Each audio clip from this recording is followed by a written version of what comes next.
is the episode 79 to 89 and these are all connected to each others. Little garden से निकलने के बाद नामी को बहुत तेज बुखार आ जाता है, so they are like searching for the doctors. तभी पता चलता है कि नियरली एक ड्रम आइलैंड है और ये लोग सभी वहाँ पर पहुंच जाते हैं। लेकिन कुछ ही दिनों पहले इस किंगडम के ऊपर ब्लैक बियर्ड्स पायरेट्स ने अटैक कर दिया था, जिससे कि यहाँ का जो राजा है वॉपुल वो छोड़कर भाग गया भैंस की आग बना लड़ाई की है। लेकिन नामी को जरूरत है डॉक्टर की और इस आइलैंड पर लिटरली कोई भी डॉक्टर नहीं है सिवाय एक को छोड़कर। विलेजर्स उसे बिच कहते हैं, doctor which, it's kind of weird name. लेकिन उसका घर बहुत ही ऊंचाई पर है एक पिलर के ऊपर। लूफी और सांजी डिसाइड करते हैं कि वो लोग नामी को वहां पर ऊपर लेके जाएंगे इलाज के लिए, क्योंकि नामी को बचाने का बस यही एक तरीका है। एंड सबसे ज्यादा टफ चीज है उस ड्रम जैसे दिखने वाले पिलर के ऊपर चढ़ाई करना। मैं अपनी फीलिंग्स एंड इमोशंस को इस वीडियो में कैसे कंक्लूड करूं आई डोंट नो, बट जिस तरीके से लूफी ने उसके ऊपर चढ़ाई करी, literally you will start cry when you will watch that. Oh my God, उसके हाथ भाई लहू लुहान हो गए हैं, पैरों में से खून निकल रहा है, पूरी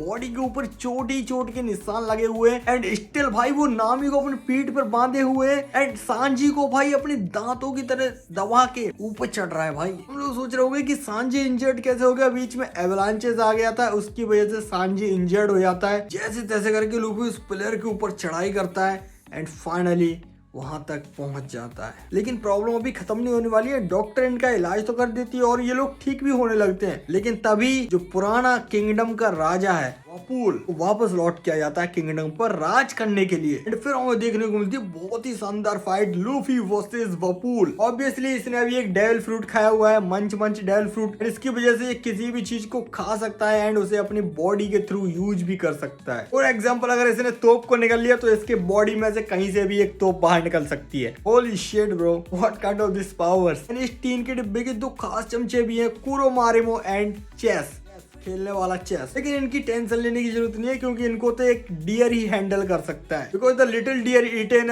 human fruit so he can talk and he can also walk like human. टक टक टक टक टक। इसे कोई साधारण डियर मत समझ लेना, ये अपने आप को कई सारे रूपों में ट्रांसफॉर्म भी कर सकता है। And he is also a doctor. एक अकेला हिरण क्या क्या करेगा। टीन के डिब्बे की बहुत ज्यादा ठुकाई हो रही होती है तो ये अपने आप को मच मच हाउस में बदल लेता है, यूज करता है अपनी strongest power much much factory. लेकिन इसकी कोई भी चालाकी लूफी के सामने तो चलने नहीं वाली, क्योंकि लूफी तो भाई लूफी है। फिर अपना at the end Luffy use करता है अपनी गम गम ब्लोगन, गम गम बजूका। इसकी टाटा फेस हो जाती है सीधा भाई रॉकेट बन के सीधा बाहर कैसल से। उसी की बात यह है कि नामी रिकवर कर चुकी है। लूफी की टीम को एक न्यू क्रू मेंबर मिल चुका है जो कि है लिटिल चॉपर।